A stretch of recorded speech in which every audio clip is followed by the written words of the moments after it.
BRS హయాంలో పాలమూరు జిల్లా ప్రాజెక్టులను తీవ్ర అన్యాయం జరిగిందని సీఎం రేవంత్ రెడ్డి ఆక్షేపించారు. 10 ఏళ్లలో 1,80,000 కోట్లు ఖర్చు చేసిన ఒక్క ప్రాజెక్టు పూర్తి చేయలేదని విమర్శించారు. మహబూబ్నగర్ జిల్లాలో 1,464 కోట్ల విలువైన అభివృద్ధి పనులకు శ్రీకారం చుట్టిన సీఎం అభివృద్ధిని అడ్డుకునే మారీచ సుబాహులను తిప్పికొడతానని తెలిపారు. ప్రాజెక్టులన్నీ పూర్తి చేసి పాలమూరు జిల్లాను సస్యశ్యామలం చేసే బాధ్యత తనదంటూ సభా వేదికగా ప్రజలకు రేవంత్ రెడ్డి హామీ ఇచ్చారు.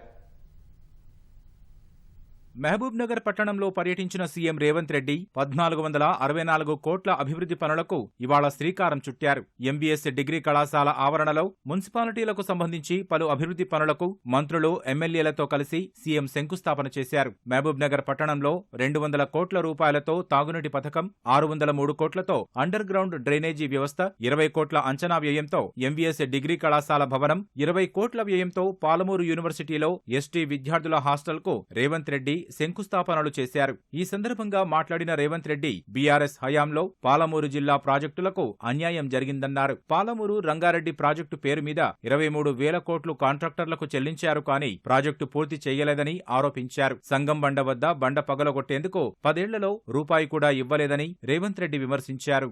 ఈనాడు పదే పదే ప్రతిపక్షంలో ఉన్నవాళ్లు ఈరోజు మాట్లాడుతున్నారు, మేమున్నప్పుడు గొప్ప గొప్ప విజయాలు సాధించినము, మీరు వచ్చిన తర్వాత ఈరోజు అన్ని పనులు ఆగిపోయినాయి అని. నేను ఈ వేదిక మీద నుంచి అడగదలుచుకున్నా, ఈనాడు ఈ జిల్లాలో ప్రధానంగా నిర్మిస్తున్న ప్రాజెక్టులు, ప్రారంభమైన ప్రాజెక్టులు ఏ ఒక్కటైనా గతంలో 10 సంవత్సరాలు పరిపాలన కొనసాగించిన ఆనాటి తెలంగాణ రాష్ట్ర మొట్టమొదటి ముఖ్యమంత్రి గారు ఒక్క కొత్త ప్రాజెక్ట్ అయినా పాలమూరు జిల్లాకు మంజూరు చేసిండా అని నేను సూటిగా సవాలు విసురుతున్నా. మీరు అనుమతులు ఇచ్చిన ప్రాజెక్టు కానీ మీరు మంజూరు చేసిన ప్రాజెక్టు ఈ జిల్లాలో ఒక్కటైనా ఉందా మీరు చూపించండి. శాసనసభ వేదికగా అభివృద్ధిపై చర్చకు రమ్మంటే రాలేదని, వచ్చిన వారు సభ నుంచి పారిపోయారని ముఖ్యమంత్రి విమర్శించారు. శాసనసభకు రాని వారు అభివృద్ధిపై ప్రశ్నిస్తుంటే దయ్యాలు వేదాలు వల్లించినట్లుందన్నారు. పాలమూరు జిల్లాలోని ప్రాజెక్టులన్నీ పూర్తి చేసే బాధ్యత తనదని సీఎం రేవంత్ రెడ్డి హామీ ఇచ్చారు. మారీచ, సుబాహులు ఏ రూపంలో వచ్చినా ఈసారి ప్రజలు తరిమి కొడతారని కేటీఆర్, హరీష్ రావును ఉద్దేశించి పరోక్షంగా విమర్శలు గుప్పించారు. సభలు పెట్టుడు, ఉపన్యాసాలు ఇచ్చుడు, జబ్బలు జరుచుకునుడు కాదు, శాసనసభలోకి రా, చర్చ చేద్దాము, ఎవరు ఏందో ప్రజలకు చెబుదామని శాసనసభలో సవాలు విసిరిన, నీళ్లు నిజాలు ప్రజలకు వివరించిన. మరి ఎందుకు పారిపోయిన సభ నుంచి మీరు ఒక్కసారి ఆలోచన చెయ్యండి. ఒక శుక్రాచార్యుడు ప్రతిపక్ష నాయకుడిగా ఉన్నాడు, శాసనసభకు రమ్మంటే రాడు, శుక్రాచార్యుడు వై ఫామ్ హౌజులు ఉంటాడు, మారీచుని, సుబాహుల్ని బామ్మార్దుల ముసుగుల్లో అసెంబ్లీకి పంపించి ప్రాజెక్టులను అడ్డుకోమని ఈరోజు కుట్రలు కుతంత్రాలు చేస్తున్నాడు. ఇలాంటి శుక్రాచార్యులను, మారీచులను, సుబాహులను వధించగలిగిన శక్తి, రాక్షసులను కట్టి పడేసే బలము పాలమూరు బిడ్డకు ఉంది. మాకు వ్యూహము తెలుసు, ఎత్తుగడ తెలుసు, దెబ్బకు దెబ్బ తీయడం కూడా తెలుసు.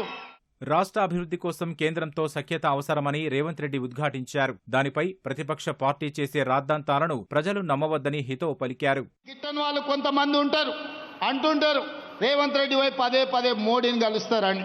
కలవకపోతే ఏం చేస్తామే? అనుమతులు రావాలి, నిధులు తేవాలి అంటే ఇచ్చే వాళ్ళని కలవాలనా లేదా? ఇవాళ మీరు ఇందిరమ్మ ఇల్లు కావాలంటే స్థానిక ఎమ్మెల్యేని కలుస్తలేరా? మీ వార్డులో పనుంటే వార్డు మెంబర్ను, సర్పంచ్ను కలుస్తలేరా?